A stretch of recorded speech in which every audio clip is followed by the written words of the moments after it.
Assalamualaikum, halo semuanya. Nah, kami sekarang lagi ada di kedai kopi Brotherhood, tepatnya di Jalan Protokol Sebamban Simpang MTS. Nah, tujuan kami di sini, kami dapat tugas dari kampus mengenai suatu perusahaan atau badan usaha. Kami memilih kedai kopi Brotherhood ini. Yuk simak video kami.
Sekarang saya sudah bersama owner pemilik kedai kopi Brotherhood.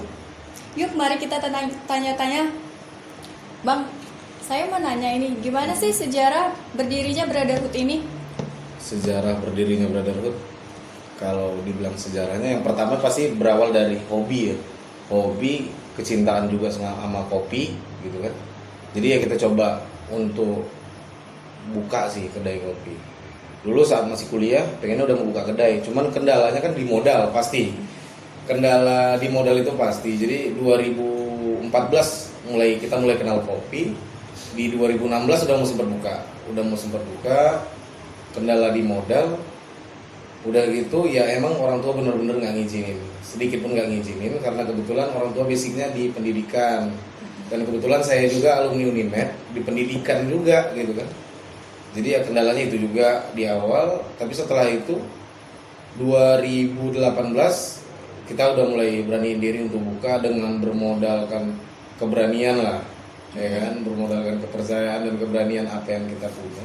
Kita buka jalan itu di sini tuh belum ada yang kedai kopi yang gimana gitu belum. Tapi kecuali kedai kopi yang tradisional ya. Mungkin kalau kedai kopi tradisional sudah banyak. Jadi kita di situ beratnya kita memulai usaha itu merubah mindset orang yang biasanya minum kopi 5.000 segelas dan gitu manis, gitu kan. Sedangkan kita di sini jual kopi itu tanpa gula, kopi non gula. Kalau emang mau dicampurin susu bukan dicampurin dengan SKM, tapi memang dicampurin dengan fresh milk gitu. Itu sih ngerubah, jadi mindset mereka, wih apalah kopimu gitu, udah mahal, pahit pula gitu kan. Jadi sebenarnya kita ngerubah paradigma yang mereka beranggapan kopi itu manis gitu. Disinilah kopi tanpa gula dan memang yang kita jual kopi fresh. Itu sih. Jadi kalau dibilang kesulitannya itu mengenalin kopi di sini sulit gitu. Sampai sekarang kita lihat sudah berapa ya? Sekitar 12 atau 13 kedai kopi yang buka setelah ini. Terus Bang, kenapa dinamakan dengan Brotherhood? Kalau dinamakan dengan Brotherhood tuh, jadi dulu pengennya itu idealisme. Jadi di bar itu juga kita sediain bangku untuk orang-orang yang datang kan. Kalau misalnya sendiri nggak sama teman-temannya, dia bisa duduk di bar sendiri. Dari awalnya kita nggak kenal, kita jadi kenal, bersahabat hingga jadinya kita menjadi suatu keluarga lagi yang baru gitu sih. Jadi pengennya orang datang ke Brotherhood, kenal, kita say hello, akhirnya jadi persaudaraan sih gitu aja sih sebenarnya. Pada tahun berapa sih Bang didirikannya Brotherhood ini? Kedai Kopi Brotherhood berdiri pada tanggal 20 Desember 2018. Sudah hampir 2 tahun lah. Bulan depan lah ya Bang. Bulan 4 depan tahun. pas genap 2 tahun. Terus minuman kopi apa sih Bang yang tetap best seller di Kalau kedai kopi ini? kalau best seller yang kopi non susunya, itu kita ada V60 di manual brewing. Tapi kalau yang espresso base-nya kita ada BD latte gitu. Itu sih yang best seller di sini. Terus mengenai COVID ini kan lagi marak-maraknya nih Bang. Hmm. Ada nggak sih hambatan terhadap Brotherhood ini? Kalau dibilang hambatan pasti ya. Kalau terdampak juga kita pasti kalau soal COVID-19 ini ya. Karena menurut saya juga COVID-19 ini semua nggak ada yang nggak kena imbas sama gitu. Semua pasti kena imbas dan ini bisa dikatakan kalau dari segi omset, dari segi pendapatan kita bisa di awal ya, dulu awal waktu marah-marahnya COVID di bulan Maret sampai April itu kita omset drop sampai 70% gitu. Sampai bahkan karyawan kita juga ada beberapa yang kita rumahkan gara-gara pandemi ini tadi. Gitu. Tapi kalau sekarang ya udah nggak kayak yang kemarin ya, nggak kayak bulan lalu yang bulan April sama Maret kemarin yang gitu-gitu parahnya. Kalau sekarang sudah nggak gitu. Cuman ya belum bisa menginjak angka omset tuh kayak normal sebelum pandemi ya, itu belum benar-benar normal. Terus Bang, modal awal untuk buka Brotherhood ini berapa? Unik nih kalau cerita modal awal ya. Kalau dibilang kalau modal awal itu cuman sekitar 9 jutaan. 9 jutaan itu belum ada mesin espresso belum ada. Ya istilah apa adanya lah. Itulah.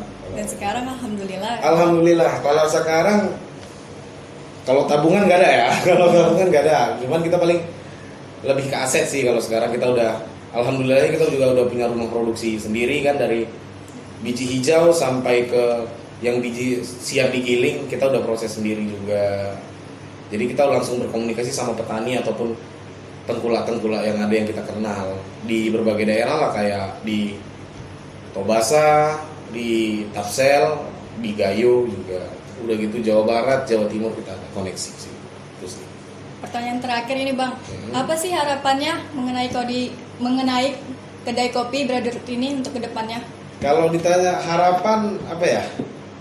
Harapan orang pastinya customer semakin nyaman, kita juga semakin dipercaya sama konsumen, dan yang paling kita berharap pandemi lekas berakhir, kita juga udah kembali kehidupan yang normal seperti sebelum ada pandemi, dan akhirnya yang terakhir kita pengennya di tahun ketiga kita ekspansi atau buka outlet baru. Itu aja sih harapannya. Baik Bang, terima kasih ya Bang. Iya, sama-sama. Nah, sekarang saya sudah bersama salah satu pengunjung di kedai kopi Brotherhood. Yuk mari kita tanya-tanya, kenapa sih milih tempat tongkrongan Brotherhood ini? Karena tempat tongkrongan ini tidak jauh dari rumah saya dan tempatnya juga cukup strategis di pinggir jalan. Untuk pelayanannya Bang? Untuk pelayanannya cukup memuaskan karena pelayanannya cukup cepat dalam mempersiapkan makanannya dan minumannya. Nah, kalau dengan soal harga Bang? Harganya cukup terjangkau untuk kalangan anak muda seperti saya. Baik Bang, terima kasih. Nah, jadi itu dia wawancara mengenai kedai kopi Brotherhood ini bersama ownernya.